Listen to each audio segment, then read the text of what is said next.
Hi, listeners. Stories have so much power, and so does whoever controls the narrative. It is time that we dissect and analyze these stories. I am Vipul, and this is Folk Tales.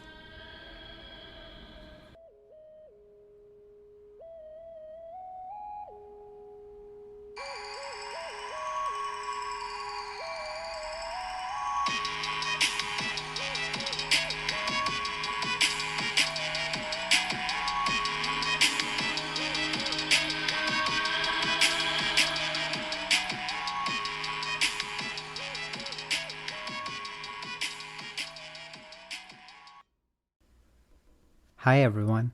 Last week was the autumnal equinox, when day and night are of equal length, marking the start of autumn in Northern Hemisphere. Now daylight hours shrink and temperatures drop, but before winter freezes us, there is the beloved fall foliage season. I'm sure y'all are looking forward to the deep red, bright yellow, and burnt orange fall colors, giving nature a festive flair. For this episode, I will be using the terms autumn and fall interchangeably. Though we have a modern scientific explanation of why leaves change color, let's dive into this Iroquois legend.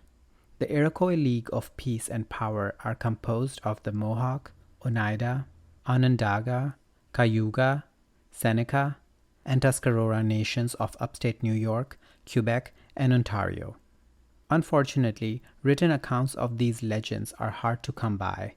But here is a piece together bits of tales told out loud over the years to record this version of Native American story about autumn. Chasing the Great Bear.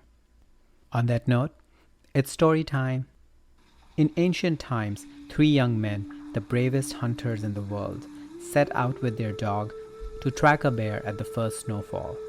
The bear had made crisp paw prints in the cold, fresh crystals, leaving a trail that the hunters could track with ease.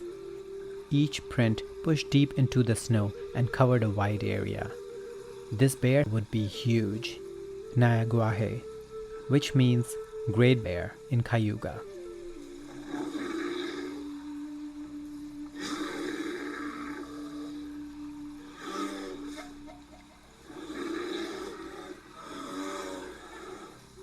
After months of following, the men began to lose confidence.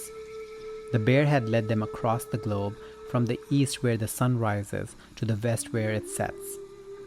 All of the best hunting techniques had failed them, and eventually they realized the bear was leading them away from their homeland, up into the sky. The hunters called out to each other and tried to turn back, but it was too late to return to the ground. All they had left then was the hunt, so they vowed to speed up and catch the bear. It had been almost a year. Fall was upon them again. In the fall, as the bear readies for its winter sleep, the hunters can get close enough to the bear to shoot arrows into his body. His blood drips from the sky onto the fall leaves, painting them red and yellow. The arrows do not kill the great bear, however. He always escapes. His wounds cause him to become invisible for a time, but he eventually reappears once again in the skies as the Big Dipper, and with three brothers still chasing after him, forming Ursa Major constellation. The end. The bowl of the dipper represents the body of the bear itself, while the handle represents the three hunters. If you need help visualizing, check out this episode's Instagram post at Folk Tales Podcast. The reason why Ursa Major is said to have the outline of a bear is due to the way that the stars change position in the night sky. As we move from autumn to winter, the stars rotate clockwise and resemble the way a bear changes its stance from a quadrupedal to bipedal position. Throughout autumn, the bear is running on all fours nearest the horizon. Before it turns clockwise again, rising to its hind feet to begin its ascent back into the sky, dragging the hunters with it. Currently in the US, grizzly bears in the lower 48 states are protected as a threatened species. It is illegal to harm, harass, or kill these bears except in cases of self-defense or defense of others. Their conservation is complex and only made possible through a variety of partnerships with the Interagency Grizzly Bear Committee, state wildlife agencies, Native American tribes, federal agencies, universities, and other organizations.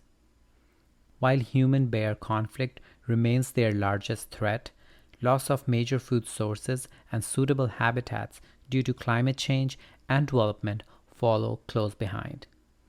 Multiple environmental and conservation groups have continued to fight to ensure a safe coexistence between bears and humans. Individuals can help them by supporting wildlife conservation and habitat protections like the Endangered Species Act, but also by doing their own research about these incredible bears.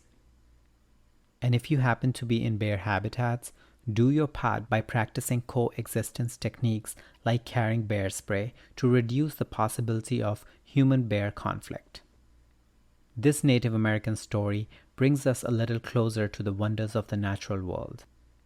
The constellation is visible year-round because the hunters are eternally chasing the bear. The next time you are admiring the fall foliage or gazing at the stars, you can think back to this Native American story about fall and remember that the bear and the hunters are keeping you company in the sky.